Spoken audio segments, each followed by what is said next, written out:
Boston ripping rollers, checking out the birds.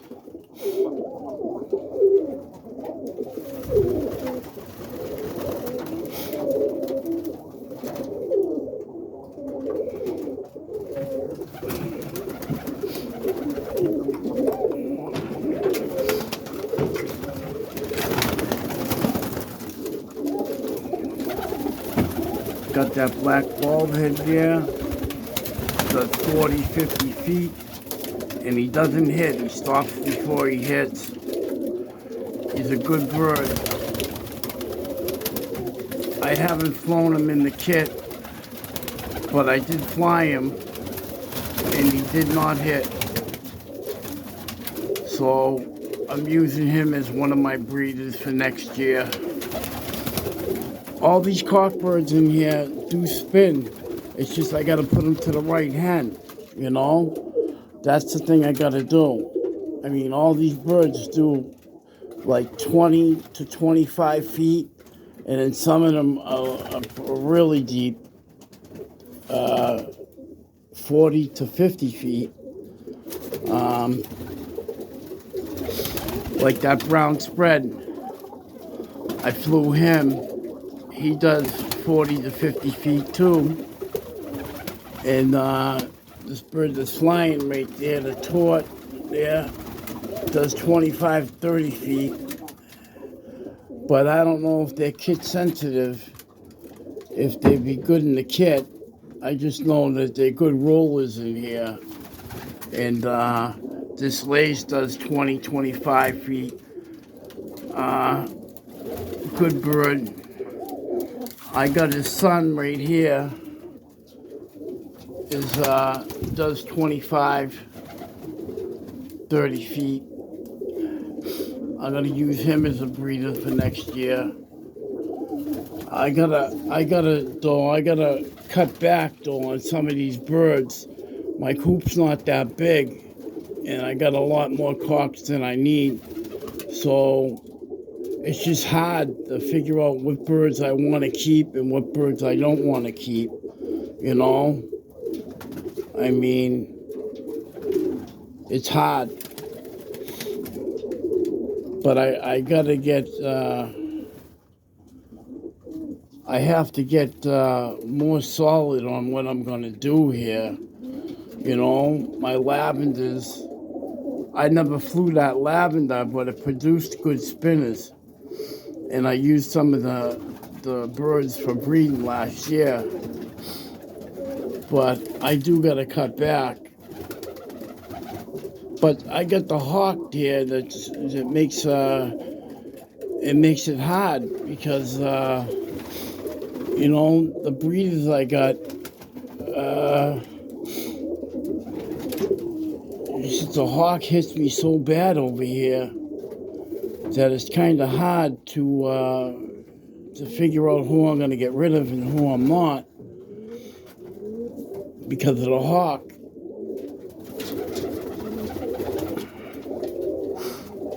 Now, I didn't fly that yellow model, well, yellow with white on its wings, yeah. But I paired them up to another model, and the youngsters were good. They spun good. And I used a few of them last year.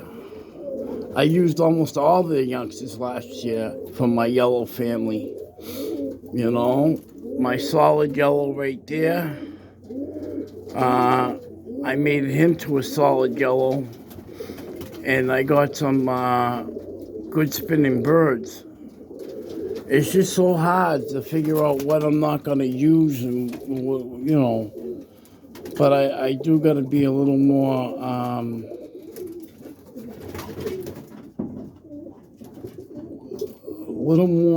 bird friendly here, or whatever.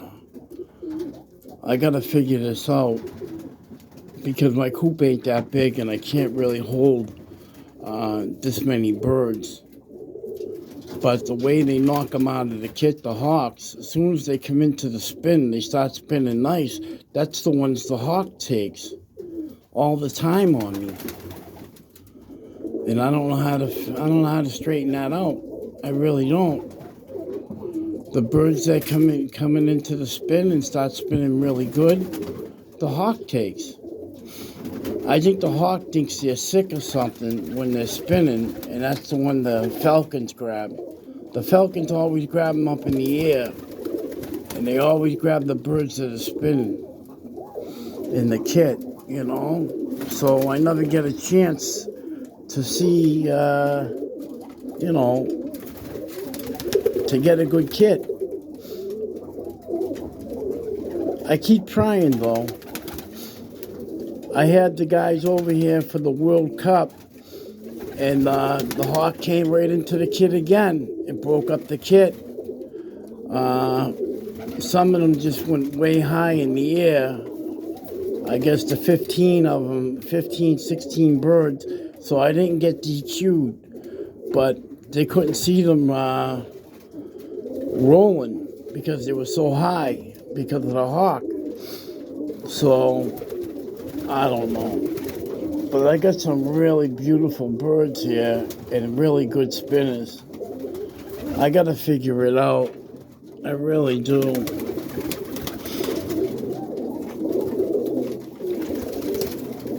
Because I gotta cut back. You know? I gotta cut back. I might just put some up for sale. You know? That's what I might do. You know?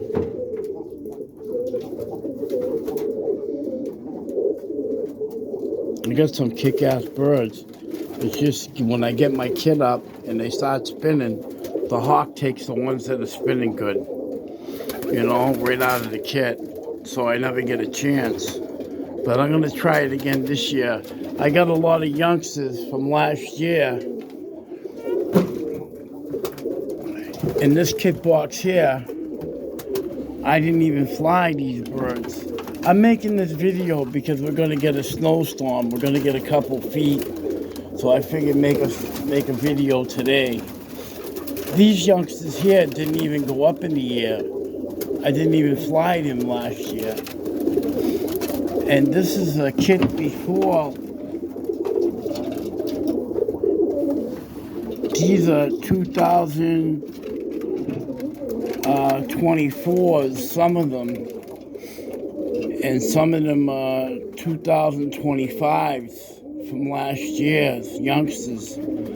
Every time the hawk took a few birds out, I would add into the kit because I had no space, so I'd put them in here, add them in, and the kit was never really flying good because of me adding more youngsters to it.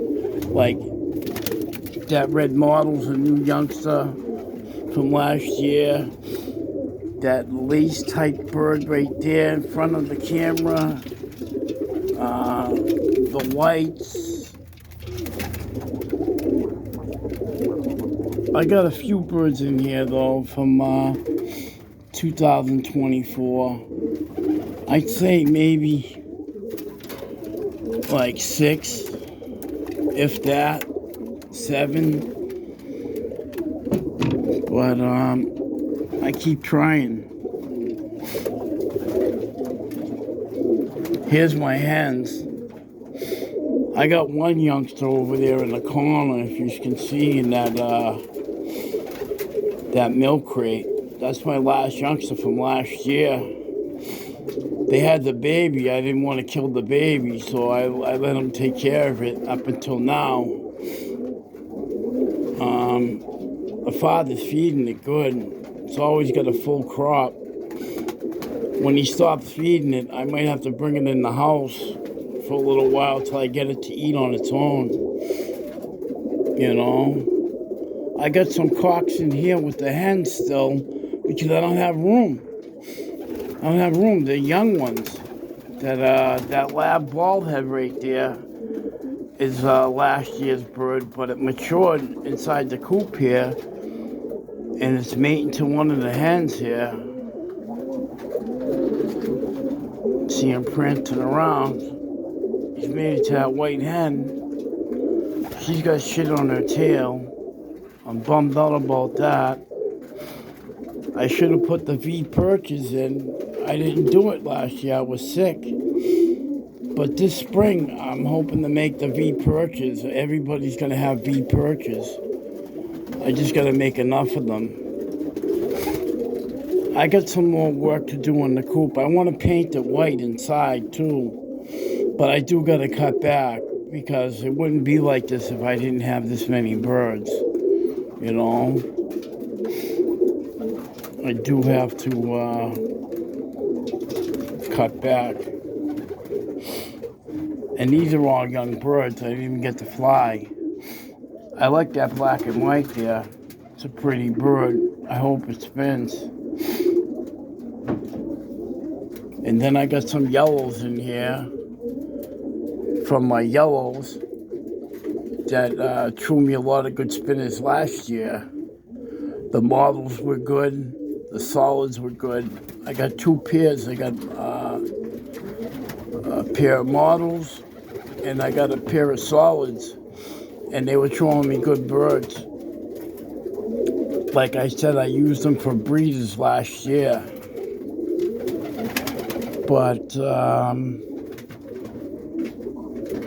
and my red models were good, but the hawk keeps taking them as soon as they come into the spin. I mean, it's just crazy. You get a good bird, and the hawk takes them right out once they start spinning. I mean, they spin that good, you know? And I think the hawk just thinks there's something wrong with them, so those are the ones he takes, the ones that are spinning, you know? But, all right, this is Boston Ripping Rollers signing out. My bird brothers and sisters, have a great day. And I'll talk to you again another time. Maybe after the storm. We're supposed to get snow Sunday and Monday. And we're supposed to get a couple feet. So, you know. Like, that's another young one, that brown spread right there, cockbird. He's crowing. He's trying to mate with one of the young hens in here.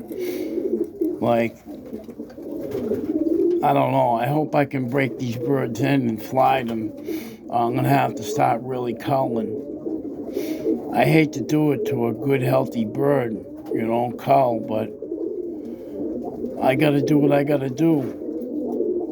All right, my bird brothers and sisters. Have a great day and be safe. Bye.